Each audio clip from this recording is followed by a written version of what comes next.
Mas vamos agora a uma informação completamente infundada. Olha como eu estou falando. Ciro Gomes é agressivo, não sei o que e tal, mas você reproduziu ou criou uma informação completamente falsa no seu programa. Roda o vídeo, diretor. Naturalmente, ele acabou ficando pouco no MDB e foi indo para o PSDB, rapidinho.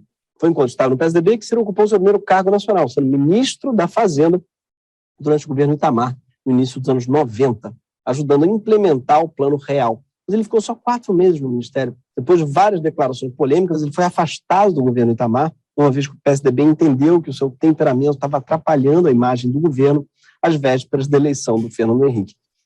Aí não, viu, Gregório? Aí não. Aí é uma coisa absolutamente grosseira que me faz desconfiar, por enquanto, ainda se você tem direito de pedir desculpas, todo mundo pode se enganar, né? Me faz desconfiar da sua honestidade intelectual quando você faz isso. Eu não fui afastado do governo Itamar nenhuma vez. Eu fiquei ministro da Fazenda do Itamar até o último dia do mandato dele. Aliás, eu fiquei um dia a mais, porque eu tive a tarefa de entregar o ministério para o Pedro Malan no dia 1º de janeiro, não é, de 1995. E o Pedro Malan era o meu presidente do Banco Central. Agora, não sei se é para desqualificar, mas assim, passou muito rápido, mas eu costumo trabalhar com muita intensidade. O presidente Itamar fala para todo mundo, e tem muita coisa, se você tiver boa fé, de olhar na internet, depoimentos dele dizendo que o sacerdote do real fui eu, que salvei o real, e aqui para nós, fui eu mesmo que salvei o real, que estava aí fazendo água por todos os lados quando eu assumi. Eu não fui indicado pelo PSDB. Fernando Henrique indicou o Pedro Malan, indicou o Edmar Baixa, e o Itamar não aceitou e me requisitou, eu era governador do Ceará. Renunciei para servir ao Brasil, o cidadão.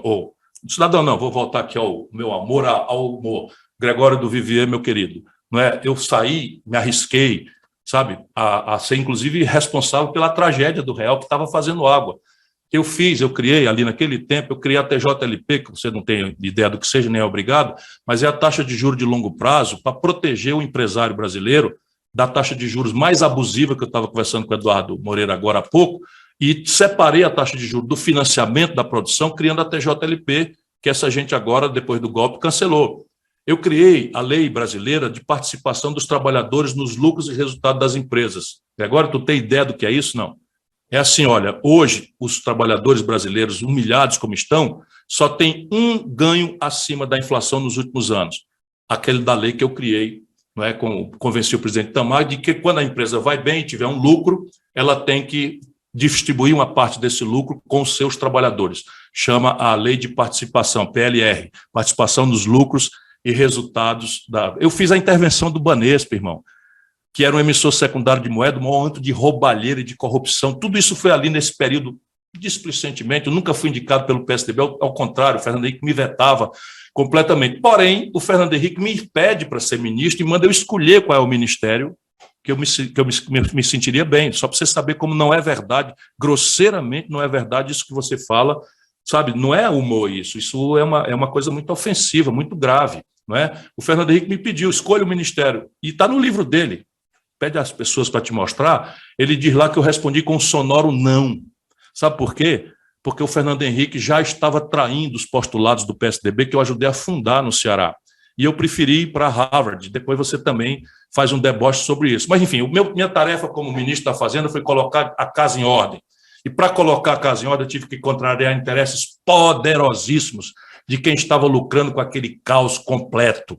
Lutei contra a bandalheira nos bancos públicos, onde o Banespa era o caso mais notório, como eu já falei. Acabei com a farra dos grandes especuladores nas vendas dos comércios. Cobrei impostos sobre os lucros e dividendos dos patrões, que depois foi revogado pela turma que você defende aí. Só o Brasil e a Estônia não cobram. Foi muito duro do VV, muito duro, mas valeu muito a pena. No final do governo Itamar, a inflação despencou para perto de zero. O Brasil registrou um dos maiores, o maior superávit da história. Você sabe o que é isso? É o seguinte, num país em que o buraco nas contas do governo é o maior do mundo, ciclicamente, eu produzi a maior sobra de recursos na boca do caixa no ano de 94, 5,2% do PIB. E entreguei o Brasil com uma das menores taxas de desemprego de toda a nossa história. E esta é a minha vida. Bom, enfim, eu tenho muito orgulho desse trabalho que, sinceramente, volto a dizer, eu acredito que salvou o Plano Real.